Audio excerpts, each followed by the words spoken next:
पता है जब आप अपने कंटेंट क्रिएट करते हैं और अपनी आपको मार्केट के अंदर लेके जाते हैं, तो दोस्तों इस पूरी कंटेंट क्रिएशन की जर्नी के अंदर सबसे ज्यादा इंपॉर्टेंट ये है कि आप एक्चुअल में अपने वर्ड्स को एक्सप्रेस कैसे करते हैं, आप उनको बताते कैसे हैं। और ये तो छोड़ो, आप इससे कहीं ज्यादा फिर प्रेशर तब आता है जब आप 10 लोगों के सामने खड़े हों और आपसे कोई क्वेश्चन किया जाए। आपके साथ में दोस्तों ऐसा भी होता होगा जब लोग आपसे क्वेश्चन पूछते हैं और आप कहीं ना कहीं बहुत ज्यादा हेजिटेट करने लग जाते हैं और उनके सामने पूरा ब्लैंक हो जाता है मामला कि भाई क्या बोले।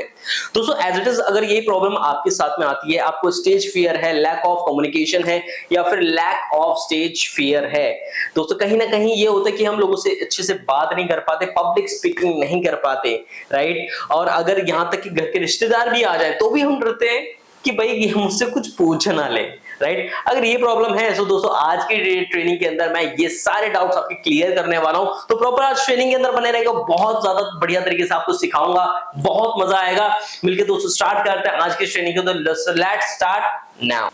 So hey can come on family, this side Ansh Bidlan and I am personal development coach, communication skills trainer। दोस्तों आज मैं जबरदस्त शानदार ट्रेनिंग लेके be a professional public speaker, एक प्रोफेशनल पब्लिक स्पीकर आप कैसे बन पाएंगे, कैसे कैसे आप सारी जर्नी रहेगी, क्या क्या स्टेप्स आपको फॉलो करना है, सब कुछ बताऊंगा, बेसिक टू एडवांस सारी चीजें, राइट। सो दोस्तों ज्यादा टाइम ना लेते हुए हम अपने जो है आगे की स्लाइड के ऊपर चलते हैं। नेक्स्ट पॉइंट के ऊपर दोस्तों मैं आपको लेके जाता हूं स्टेज फियर। दोस्तों ये जो पॉइंट है ना, ये सबसे ज्यादा लोगों की लाइफ के अंदर सबसे बड़ा एक कांटा बन चुका है, राइट। एंड स्पेशली जो लोग अपना खुद का बिजनेस रन कर रहे हैं या फिर डिजिटल मार्केटिंग करते हैं या फिर कंटेंट क्रिएट करते हैं, बिकॉज भाई आपको तो देखो कैमरे को फेस करना ही पड़ेगा और आपको लोगों को भी फेस करना पड़ेगा क्योंकि कम्युनिकेशन तो होना ही है, राइट। चाहे किसी भी सिचुएशन के अंदर हो, कैमरे के अंदर हो या फिर आपका जो है लाइव हो, ठीक है। सो दोस्तों ये स्टेज फियर अगर आपके अंदर है सो टेंशन मत लीजिए, सिर्फ आप ही के साथ में नहीं, बहुत सारे लोगों के एक्चुअल में प्रॉब्लम है, राइट। सो दोस्तों इसका सॉल्यूशन जो है वो प्रॉपर तरीके से मैं आपको बताता हूं, एक्सप्रेस योर फीलिंग्स। दोस्तों अगर आपको स्टेज फियर है तो आपकी इसकी वजह जो सबसे ज्यादा इंपॉर्टेंट जो आती है ना, वो ये है कि लोग जो है अपनी फीलिंग्स को एक्सप्रेस नहीं कर पाते या फिर जो वर्ड्स आपके मुंह में है, जो मन में है, जो कहना चाहते हैं वो आप एक्सप्रेस नहीं करते, वो बोल नहीं पाते, उसके शब्द नहीं निकलते, राइट। सो उसको सॉल्व करने के लिए देखो यहाँ पे दो प्रैक्टिसेस मैंने आपको दी हैं। पहली जो प्रैक्टिस है वो है paper flow practice. Paper flow practice मतलब दोस्तों जब आप किसी भी स्टेज के ऊपर आपको कोई स्पीच देनी हो या फिर कोई लेक्चर आपको शेयर करना हो या फिर कोई कंटेंट आपको बनाना हो, राइट। तो बेस्ट पार्ट ये होता है कि जब आप उस कंटेंट को बनाते हैं ना, तो बनाने से पहले उसको पेपर के ऊपर उतारना बहुत ज्यादा बेटर रहता है। इससे देखो दो चीज होती है, पहला आप जो टॉपिक के ऊपर बात करने वाले हैं उसका एक अच्छी ब्रीफ नॉलेज आपको उतर जाएगी तो आपके माइंड में वो रहेगा, और दूसरा आपको पता रहेगा कि किस टॉपिक के ऊपर आपने ज्यादा पार्ट बोलना है, किस टॉपिक के ऊपर आपने कम पार्ट बोलना है, किस पॉइंट पे ज्यादा ध्यान देना है, किस पॉइंट पे कम ध्यान देना है। तो इससे जो है ये पॉइंट होता है कि आप जो है ना डेफिनेटली इसको बहुत ज्यादा ब्रीफली जिस भी पॉइंट के ऊपर आपको स्पीच देनी है या फिर जो है स्पीकर एज अ बात करनी है, सो दोस्तों आप उस पॉइंट को बहुत अच्छा ब्रीफली एक्सप्लेन कर पाते हैं, राइट।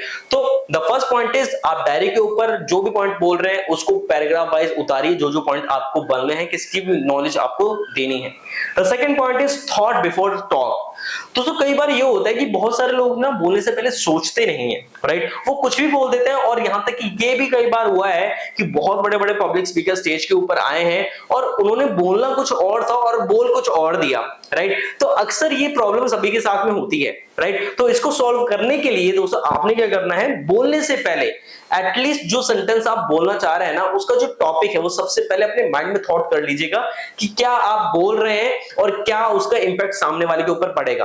दोस्तों मैं मान सकता हूं इसको अभी स्टार्टिंग में प्रॉब्लम होगी आपको, बट एक चीज मैं आपको बताऊं, जब किसी चीज की आदत हो जाती है ना तो फिर किसी के लिए वो बहुत ज्यादा हार्ड होती नहीं है, तो आप इजीली इसे कर सकते हैं, ओके। बिकॉज ऑफ मुझे भी स्टार्टिंग में प्रॉब्लम होती थी, बट जब आदत पड़ी तो डेफिनेटली सारी चीजें अपने आप होने लग जाती हैं।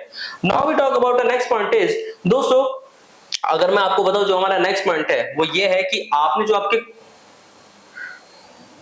कम्युनिकेशन स्किल्स है ना, प्रिपेयर योर टॉपिक। दोस्तों आपने अपने प्रॉपर टॉपिक्स को हमेशा प्रिपेयर करके चलना है। एज ए एग्जांपल आपको फाइनेंस के रिलेशन में कहीं आपको स्पीच देनी है या फिर आपको गैदरिंग के अंदर बुलाया जा रहा है, राइट। एंड आपने वहां पे गैदरिंग के अंदर इनको स्पीच देके अपनी प्रॉपर तरीके से उसके फाइनेंस के ऊपर लेक्चर देना है, राइट, लोगों को एजुकेट करना है। सो अब आपने क्या करना है, दोस्तों सबसे पहले जिस टॉपिक के ऊपर आपने बात करनी है उसकी एकदम एक्यूरेट नॉलेज आपके पास होनी चाहिए।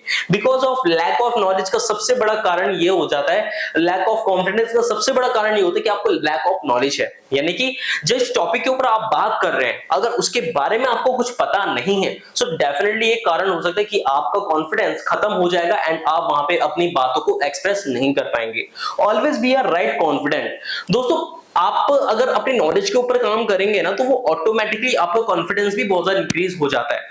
अब अगर सीधा सीधा एग्जांपल लूं, मान के चले कि मुझे कम्युनिकेशन की अच्छी खासी नॉलेज है, राइट। सो अगर कोई भी पर्सन मुझसे बात करता तो मैं इजीली उसके सवाल का जवाब दे सकता हूं because I have a knowledge about communication skills, right. So जिस स्किल को हमने मास्टरी की होती है, जिस स्किल के अंदर हमें बहुत अच्छी हमारी ग्रिप होती है, सो डेफिनेटली उस स्किल के ऊपर ऑटोमेटिकली हमारा कॉन्फिडेंस भी इंक्रीज होता है, राइट। सो अगर आपको अपने कॉन्फिडेंस बढ़ाना है तो अपनी नॉलेज को ऊपर काम करना स्टार्ट कर दो, ऑटोमेटिकली आपका कॉन्फिडेंस इनहेंस होता चले जाएगा।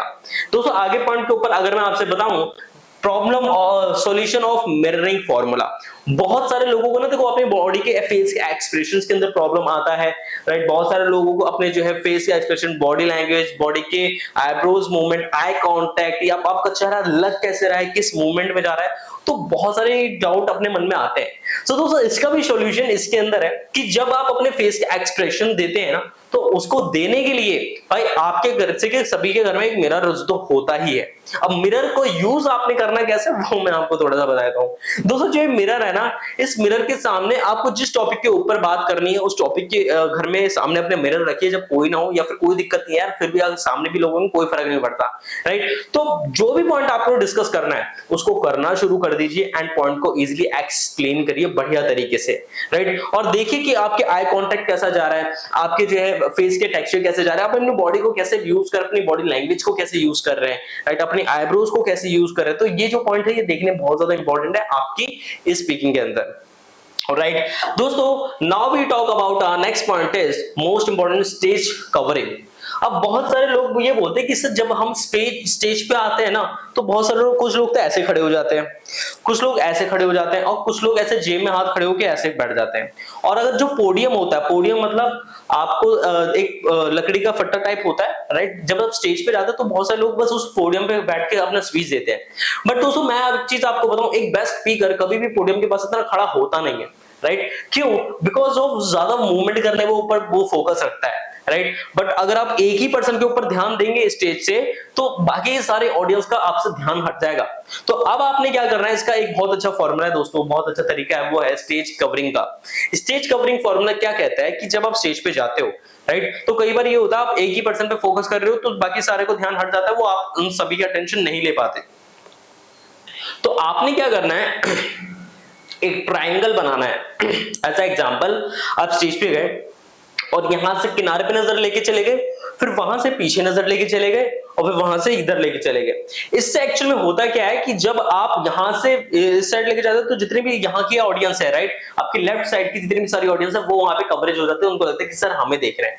फिर जब आप पीछे की तरफ नजर लेके जाते हैं तो जो बैकवर्ड ऑडियंस है वो वहां पे कवर अप हो जाती है, उनको लगता है कि सर हमें देख रहे हैं। और जब आप राइट कॉर्नर के तरफ लेके आते हैं तो राइट कॉर्नर वाले लोग सोचते हैं सर हमें देख रहे हैं, और फिर वापस बीच में लगते हैं तो सेंटर वाले कॉर्नर लोग कवर हो जाते हैं, राइट। तो इससे ये फॉर्मूला क्या करता है, ये आपके ऑडियंस को कनेक्ट करने का काम करता है कि आपकी जो ऑडियंस है वो इजीली आपसे कनेक्ट हो पाए। ओके दोस्तों, अगले पॉइंट के ऊपर अगर मैं बात करूं तो है वो सैंडविच स्ट्रेटजी। बहुत सारे लोग ये बोलते हैं कि सर जब हम स्टेज के ऊपर चढ़ते हैं ना तो हम मोटिवेशन तो स्टार्टिंग में बहुत सारा दे देते हैं, बट सर जब टॉपिक स्टार्ट करते हैं तो लोग ना धीरे धीरे करके बोर होना स्टार्ट हो जाते हैं। तो सर हम ऐसा क्या करें जिसकी वजह से जो हमारी ऑडियंस है वो बोर ना हो और एक बहुत अच्छे उनसे एंगेजमेंट हम बना के रखें। इसके लिए दोस्तों सैंडविच स्ट्रेटजी आती है, और वो सैंडविच स्ट्रेटजी क्या है, शुरुआत आपको मोटिवेशन, एक्साइटिंग एंड एनर्जी से करनी है। क्या बोला मैंने, शुरुआत आपको मोटिवेशन, एक्साइटिंग एंड एनर्जी से करनी है, बीच में जो प्रैक्टिकल पार्ट है, कॉम्प्लिकेटेड पार्ट है उसको सेंटर में रखना है, देन जो आप एंडिंग करेंगे उसको मोटिवेशन, एक्साइटमेंट एंड एनर्जी के साथ में करना है।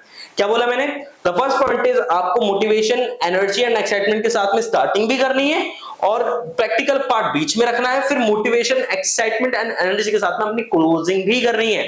सो दोस्तों ये पूरी स्ट्रेटजी को कहते हैं सैंडविच स्ट्रेटजी, जो कि मेरी फेवरेट स्ट्रेटजी है। अगर आपको ये पसंद आई हो तो डेफिनेटली दोस्तों आप इसको यूज कर सकते हो, it's amazing strategy. Now we talk about, अब बहुत सारे लोग ये बोलते हैं कि sir If you can speak, you can influence. If you can influence, you can change lives. दोस्तों, मैं पर्सनली इस बात से एग्री करता हूं कि अगर आप अच्छी तरह से स्पीक कर पाते हैं, बोल पाते हैं, तो आप लोगों को इन्फ्लुएंस भी कर पाएंगे। और अगर आप बहुत अच्छे से इन्फ्लुएंस भी कर पाएंगे, तो आप इजीली लोगों की जिंदगी को चेंज कर भी पाएंगे। और दोस्तों, यही तरीका आज आपने अपने ऊपर अप्लाई करना है। इस स्किल को सीख के आप कई सारे लोगों की जिंदगी बदल सकते हो और आप कई सारे लोगों को उनकी लाइफ को चेंज करने का मौका भी देते हो। राइट दोस्तों, आई होप सो ये पूरी ट्रेनिंग आपको में मजा आया होगा, बहुत ज्यादा वैल्यू मिली होगी। और अगर दोस्तों, अगर आपको वैल्यू मिली हो, इस ट्रेनिंग के ऊपर बने रहो, बहुत सारी चीजें सीखने को मिलेंगे। मिलते हैं दोस्तों नेक्स्ट वीडियो के अंदर। Thank you so much and all ज्ञान कमाओ फैमिली, लव यू ऑल।